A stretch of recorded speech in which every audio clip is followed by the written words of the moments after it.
तो सबसे पहले ये बताइए भाई साहब कि कंसिस्टेंसी टेस्ट करते क्यों हैं। तो कंसिस्टेंसी टेस्ट हम इसलिए करते हैं ताकि हम एक स्टैंडर्ड फ्लूइडिटी का पेस्ट बना सकें। ठीक है, तो कंसिस्टेंसी टेस्ट में हमें पता क्या चलाना होता है। कंसिस्टेंसी टेस्ट में हमें पता चलाना होता है कि अपन को जो सीमेंट है उसमें कितना परसेंटेज ऑफ वाटर मिलाना है। ठीक है, तो इसमें हम क्या करते हैं कि हिट एंड ट्रायल मेथड से अपना एक्सपेरिमेंट कर रहे हैं। तो अपन उस वाटर कंटेंट को अपना क्या मानेंगे, स्टैंडर्ड कंसिस्टेंसी टेस्ट का वाटर कंटेंट मानेंगे, जिस पर जो प्लंजर है दैट इज 10 mm डायमीटर का, 50 mm लेंथ का, वो विकेट एपरेटिस में फ्री फॉल करने पर बॉटम से अगर अपन रीडिंग देखें विकेट एपरेटस में तो 5 to 7 mm आई। यदि अपन टॉप से देखें तो 333 to 35 mm आई। वही जो वही वाटर कंटेंट क्या है अपना स्टैंडर्ड कंसिस्टेंसी टेस्ट का वाटर कंटेंट है। ओके, अब सेटिंग टाइम क्या होता है। तो देखो, सेटिंग टाइम मतलब होता है कि तो सेटिंग टाइम दो तरीके का होता है। एक होता है फाइनल सेटिंग टाइम और एक होता है इनिशियल सेटिंग टाइम। तो इनिशियल सेटिंग टाइम क्या है, तो जिस समय से अपन क्या है सीमेंट में वाटर मिलाते हैं उस समय से अपन स्टॉप वॉच को स्टार्ट कर लेते हैं।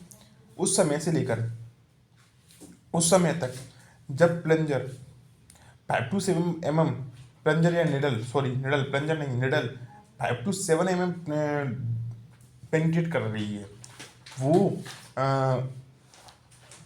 जो टाइम है वही अपना क्या है इनिशियल सेटिंग का टाइम है।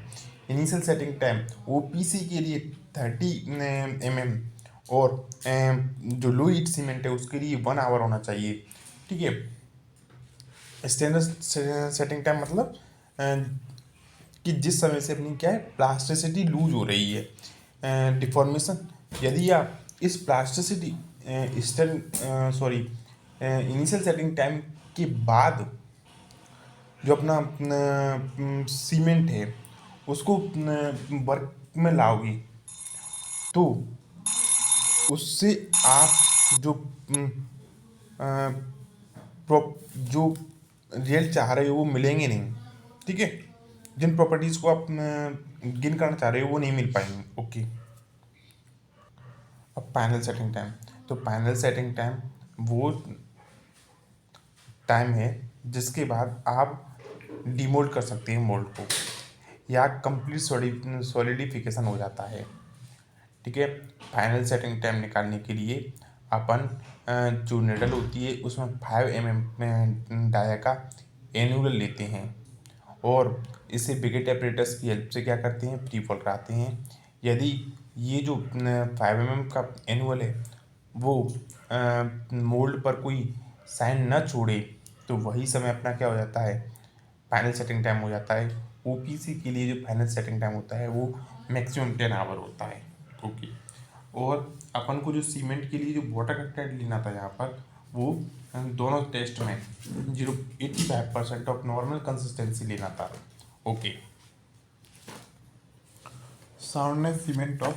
Soundness test of cement.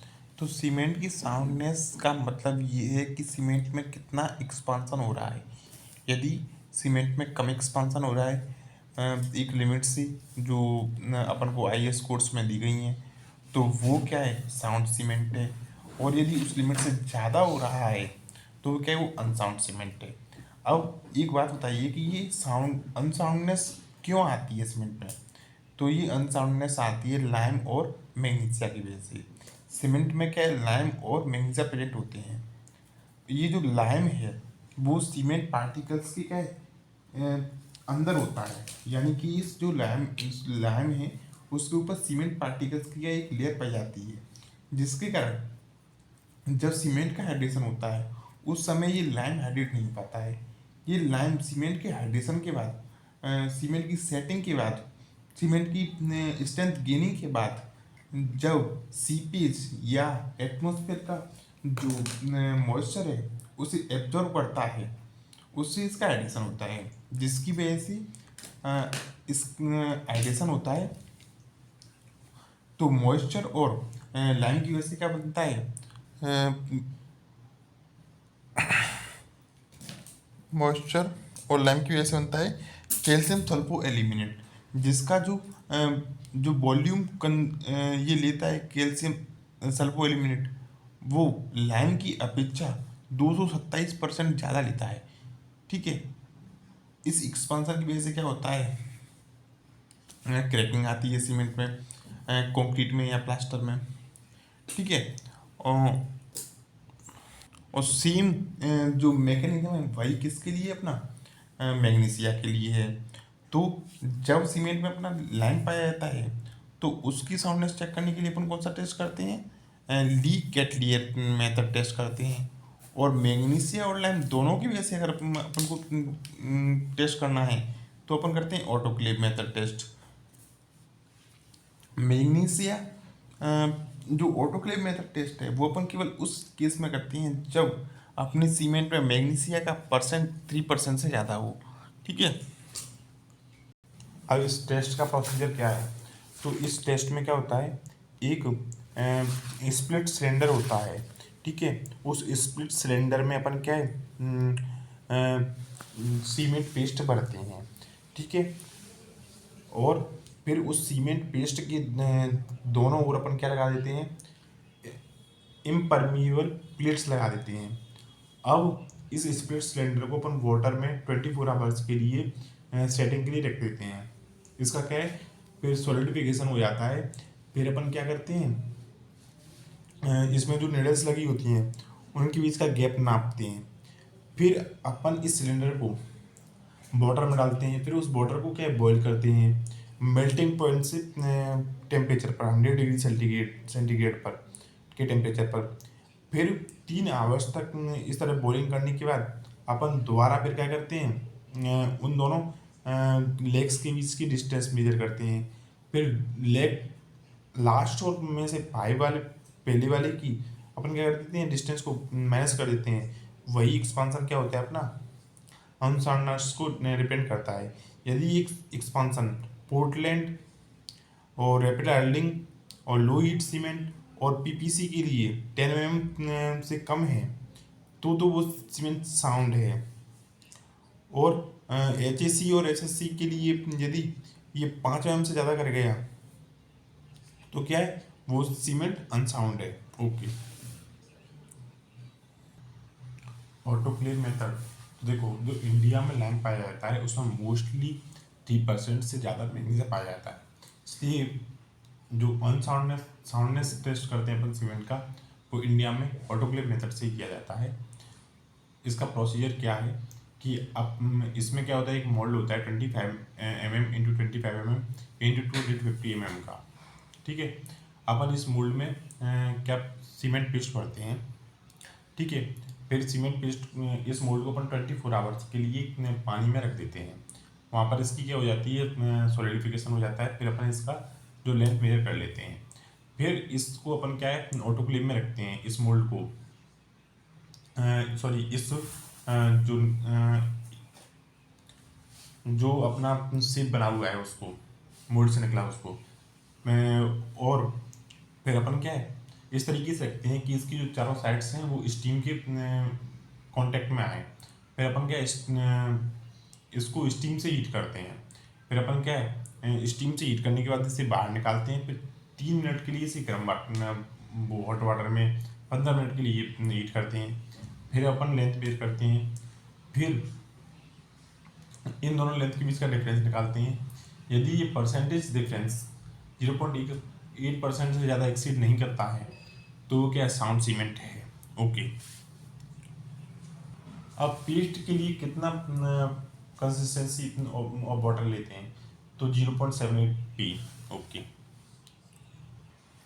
तो स्ट्रेंथ टेस्ट पहले क्या है ये बात क्लियर कर लीजिए कि अपन सीमेंट का जो टेस्ट करते हैं स्ट्रेंथ के लिए वो केवल नीट सीमेंट में नहीं करते हैं। क्योंकि यदि आप ऐसा करते हो तो सीमेंट सेटिंग के बाद क्या होगी, श्रिंकेज होती है जिसके कारण क्या है उसमें क्रैक्स आ जाते हैं। ठीक है, इसलिए और वैसे भी सीमेंट क्या है, एक बाइंडिंग मटेरियल है। ये क्या है, फाइन एग्रीगेट और कोर्स एग्रीगेट को बाइंड करने के लिए यूज किया जाता है। ठीक है, तो अपन हमेशा क्या करते हैं, सीमेंट की स्ट्रेंथ टेस्ट के लिए अपन क्या करते हैं, हमेशा इसे या तो कंक्रीट या मोटर फॉर्म में बनाएंगे और इन्हें एक निश्चित प्रोपोर्शंस में रखते हैं। ठीक है, अब सीमेंट की स्ट्रेंथ बढ़ जाएगी यदि आप उसमें क्या है, हाई लाइम और हाई एल्यूमिना रखें, यानी कि रखें। तो हाई लाइम रखने से क्या होगा, C3 का कंटेंट बढ़ जाएगा, और हाई एल्यूमिना रखने से क्या होगा, C3, हाई लाइम रखने से C3 का कंटेंट बढ़ जाएगा और हाई एल्यूमिना रखने से C3 का कंटेंट बढ़ जाएगा। तो C3 बढ़ने से जल्दी सेटिंग होगी, जल्दी स्ट्रेंथ मिलेगी। C3 बढ़ने से क्या होगी, स्ट्रेंथ ज़्यादा मिलेगी। ठीक है, और यदि आप एक छोटी सी मात्रा में प्लास्टर ऑफ पेरिस मिला देते हो या आपके आप जिप्सम मिला देते हो, तो भी जो स्ट्रेंथ है वो स्लाइटली बढ़ती है। पर यदि आप 3% से ज़्यादा कर दोगे तो स्ट्रेंथ क्या है, नेगेटिवली अफेक्टेड होती है। ठीक है, जो strength of cement degree of burning पर और डिग्री ऑफ फाइनेस पर और जो एरेशन पर भी डिपेंड करती है। जो अपन क्या है, करते हैं साउंडनेस के लिए करते हैं एरेशन, ताकि जो जिप्सम है उसका एरेशन प्रोडक्शन के दौरान ही हो जाए, इसलिए लास्ट में वो जमने के सीमेंट के बाद हाइड्रेशन ना हो और क्रैकिंग ना दे। ओके, जो अंडर वाटर सीमेंट होती है वो डिफिशियंट होती है स्ट्रेंथ में, और सीमेंट का को कॉम्प्रेसिव और टेंसाइल दोनों स्ट्रेंथ के लिए चेक किया जाता है। बस सीमेंट में हम हमेशा कॉम्प्रेसिव स्ट्रेंथ को चेक करते हैं, टेंसाइल स्ट्रेंथ का इतना इम्पोर्टेंस नहीं है, क्योंकि टेंसाइल स्ट्रेंथ के लिए कंक्रीट में अपन क्या यूज करते हैं, स्टील का यूज करते हैं। Okay, compressive strength test UPM machine पर किया जाता है। कॉम्प्रेसिव स्ट्रेंथ टेस्ट में 3, 7 और 28 दिन की स्ट्रेंथ निकाली जाती है। 28 दिन की जो स्ट्रेंथ होती है उसको डिजाइन स्ट्रेंथ किया जाता है। वजह ये है कि 28 दिन के बाद रेट ऑफ हाइड्रेशन लगभग इग्नोरेबल हो जाता है, नेग्लिजिबल हो जाता है।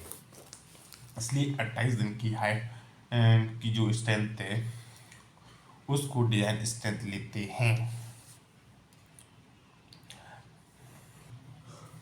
टेस्ट प्रोसीजर क्या है कि 1:3, यानी कि 1 पार्ट सीमेंट 3 पार्ट एग्रीगेट लेते हैं। फैन या फोर्स कुछ भी ले लो, यहाँ पर अपन क्या फैन लेंगे। ओके, ये सर ने बताया था। फिर उसमें P/4 +3 पी कैसे लेंगे, तो दोनों 1:3, यानी कि सीमेंट और जो सैंड है उन दोनों के वेट, उन दोनों के लिए पी निकालेंगे। ठीक है, इससे अपन क्या है, एक पेस्ट बनाएंगे और इससे फिर क्या एक मोल्ड में भरेंगे। मोल्ड को 24 आवर्स के लिए मोस्ट रूम टेम्परेचर पर रख देंगे सेटिंग होने के लिए। फिर सॉलिडिफिकेशन हो जाएगा, उसके बाद उसे अपन पानी में डाल देंगे। फिर जस्ट टेस्टिंग से पहले क्या करेंगे, इन क्यूब्स को निकालेंगे। 3 डेज निकालेंगे, 3 डेज, 7 डेज तो 7, 28 तो 28। फिर उसके बाद क्या करेंगे अपन कि जो क्रशिंग लोड अपन सरफेस एरिया कर देंगे, तो उनको क्या मिल जाएगा, कॉम्प्रेसिव स्ट्रेंथ मिल जाएगी। ठीक है, ऐसे ही अपन टेंसाइल स्ट्रेंथ निकालते हैं।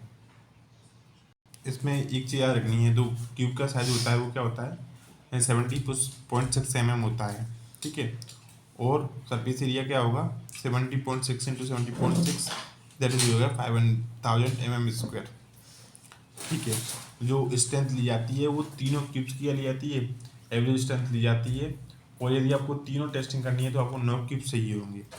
अब टेंसाइल स्ट्रेंथ टेस्ट किसे किया जाता है, ब्रिकेट मेथड से किया जाता है। ठीक है, इसमें अपन क्या करते हैं,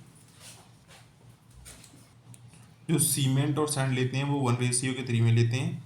फिर उसमें जो पानी मिलाते हैं वो P/5 + 2.5% में लेते हैं। ठीक है। फिर अपन क्या पेस्ट बना लेते हैं, फिर अपन ब्रैकेट मोड्स में डालते हैं। तो दोनों साइड से क्या है, दोनों साइड की साइड क्या स्मूथ होनी चाहिए, ठीक है, चारों तरफ की साइड्स। और फिर उसके बाद क्या ब्रैकेट पर लगाते हैं। फिर उसे क्या है 3 दिन या 7 दिन की टेंसाइल स्ट्रेंथ चेक करते हैं। 6 ब्रैकेट्स लेते हैं, 6 मोल्ड्स लेते हैं। और जो ओपीसी की जो टेंसाइल स्ट्रेंथ है 3 डेज की 2 न्यूटन पर mm स्क्वायर से कम नहीं होनी चाहिए। और जो 7 डेज स्ट्रेंथ है ओपीसी की वो 2.5 न्यूटन पर mm स्क्वायर से कम नहीं होनी चाहिए टेंसाइल स्ट्रेंथ, ठीक है। यदि आप जो टेंसाइल स्ट्रेंथ या स्ट्रेस एक साथ लगा दोगे तो वो वैल्यू ज़्यादा आएगी, क्योंकि धीरे धीरे लगाओगे तो वो वैल्यू कम आएगी। क्यों, ऐसा क्यों? क्योंकि यदि आप धीरे धीरे लगाओगे तो क्रीप इफेक्ट आ जाएगा, जो आपके काम में तो आएगा नहीं। इसलिए इस पॉइंट को याद रखो, strength increase when the loading rate is increase from specified rate, okay. और जो लोड है किसी भी मेथड में, चाहे वो कॉम्प्रेसिव स्ट्रेंथ यूटीएम मेथड हो या ये ब्रिकेट्स मेथड हो, दैट इज टेंसाइल स्ट्रेंथ के लिए, तो लोड है वो सेंट्रली अप्लाइड करना चाहिए। तभी आपको क्या है सही स्ट्रेंथ पता चलेगी सीमेंट की। यदि आप किसी इसेंट्रिसिटी पर अप्लाई कर दोगे तो आपको स्ट्रेंथ कम मिलेगी, जिसकी वजह से आपको ज़्यादा सीमेंट यूज करना पड़ेगा, अनइकोनॉमिकल हो जाएगा, ठीक है। अब अगला टॉपिक है हीट ऑफ हाइड्रेशन।